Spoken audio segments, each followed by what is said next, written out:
fait, l'autre jour sur une page, je vois la couverture de ce livre que je trouvais bien sympa, un peu original tout ça, bien coloré et tout ça, j'aime bien. Ça fait un peu jeune, un peu frais. Et je me suis dit, allez, je vais aller regarder, surtout que le résumé me plaisait bien. Tiens. Résumé. Qu'on se le dise, je déteste la magie, ou plutôt, la magie me déteste. Je suis née sorcière dans un des clans les plus puissants de ma communauté. J'en ai été bannie par ma famille à cause de mon manque de talent à l'âge de 19 ans. Ouais, je sais, ça casse un peu l'ambiance. Après cela, j'ai décidé de couper les ponts avec mes origines et de vivre loin de tous les sorciers, du moins jusqu'à ce que mon teinturier se présente dans ma cuisine, possédé par l'esprit de l'un d'entre eux. Ce qu'il veut, mon aide pour tenter de ressusciter. Pourquoi moi? Ça, vous le saurez en lisant mon histoire. Alors, prêt pour l'aventure? Yes! Et en fait, l'ambiance, elle est vraiment comme la couve. Tout le livre, franchement, il est super bien écrit. Alors, au départ, on a... Enfin, ce que j'aime beaucoup déjà, c'est que les points forts, c'est que les personnages sont tous intéressants, bien travaillés. Il n'y en a aucun qui est énervant. Et le personnage principal, elle est dans la nuance... elle a eu une vie de dos, mais en fait, elle vit pas trop mal avec. Elle s'est adaptée, elle s'est créé des petites règles pour passer outre tout ce qui lui est arrivé de pas terrible. Et on découvre son histoire petit à petit au fur et à mesure du roman, du récit. Et franchement, c'est bien distillé, il y a du suspense et en même temps... Enfin, et en plus, je trouve que l'histoire, la trame de fond, est vraiment originale.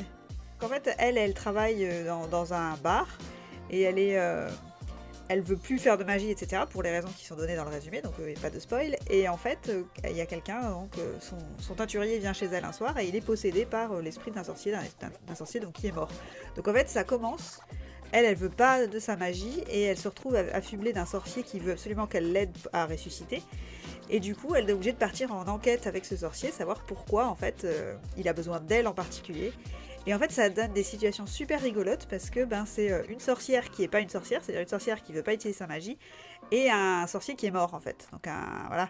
Donc c'est un cadavre et une sorcière sans pouvoir qui font une enquête ensemble dans un monde assez dangereux du coup puisque c'est avec de la magie, etc., etc. Et franchement, avec tout ce qui a été mis en place, l'histoire avec les clans, les gros clans de magie et tout ça.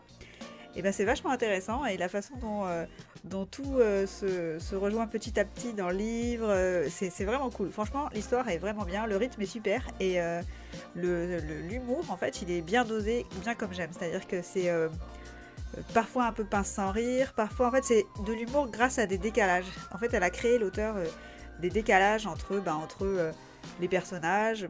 Elle va chez quelqu'un qui est guindé par exemple et donc elle l'est pas du tout et donc c'est assez drôle ces réflexions qu'elle se fait, les réflexions qu'elle fait aux autres, etc. sans qu'elle soit jamais que ce soit jamais too much, etc. Donc franchement super bon moment.